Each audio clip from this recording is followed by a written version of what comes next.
ये पेशेंट को आना नहीं है, हम इसको पेशेंट के घर में उसकी कन्वीनियंस के हिसाब से दे सकते हैं। दूसरी बात ये कि कीमो के साथ इसका कोई कॉन्फ्लिक्ट नहीं है, रादर ये कीमो को असिस्ट करता है। जहाँ पर पेशेंट ने सर्जरी, रेडिएशन, कीमो ले लिया है तो उसका मतलब ट्यूमर लोड उनका कम हो गया है, श्रिंक कर गया है ट्यूमर। अगर किसी पेशेंट को कैंसर के फीचर्स हो रहे हैं तो वो एज सच उसे नहीं पता चलेगा। अवेयरनेस डेवलप करनी है। अगर हमारी बॉडी हमारी कोई ऐसा वार्निंग साइन या सिम्टम दे रही है जो कि हमें सही नहीं लग रहा, सिर्फ भूख नहीं लगना या वजन बढ़ना या पेट में सूजन होना, ये भी फीचर्स होते हैं।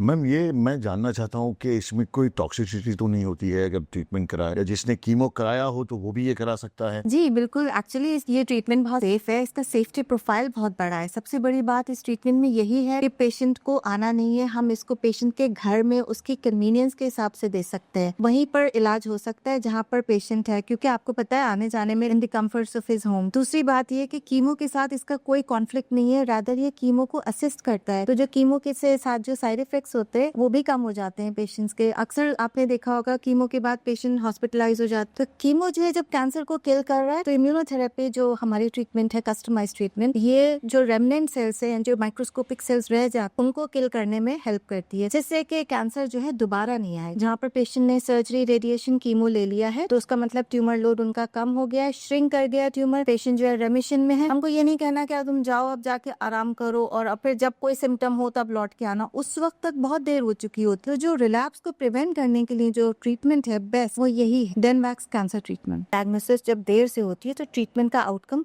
पुअर हो जाता है। तो ज्यादा ट्रीटमेंट्स चाहिए होते हैं। आप खुद सोचिए, किसी पेशेंट को अब जब ज्यादा स्टेज पे हो गया तो ज्यादा एग्रेसिव फॉर्म ऑफ ट्रीटमेंट चाहिए, ज्यादा नंबर ऑफ ट्रीटमेंट्स चाहिए। और पेशेंट की जो कंप्लायंस होती है वो पुअर होती चली जाती है, क्योंकि ये ट्रीटमेंट्स बहुत टॉक्सिक हैं। जो हमें पेशेंट को मैसेज देना है, अगर आपको कोई सिम्टम हो रहा हो या साइन हो जो लगे कि हाँ ये बहुत दिन से चल रहा है, तो कैसा साइन होता है, मैं पता कैसे चलता है? इसका पता ऐसे चलता है कि इसका कोई वो नहीं है फिक्स्ड, क्योंकि हर जगह कहीं पर भी हो सकता है, पूरी बॉडी में कितने ऑर्गन्स हैं कहीं पर भी। तो हम इसका कोई एक सिस्टम ऐसा नहीं है हमेशा बुखार ही होगा या वेट लॉस ही होगा या भूख नहीं लगेगी। तो हर डिपेंड करेगा कहाँ पर है कैंसर।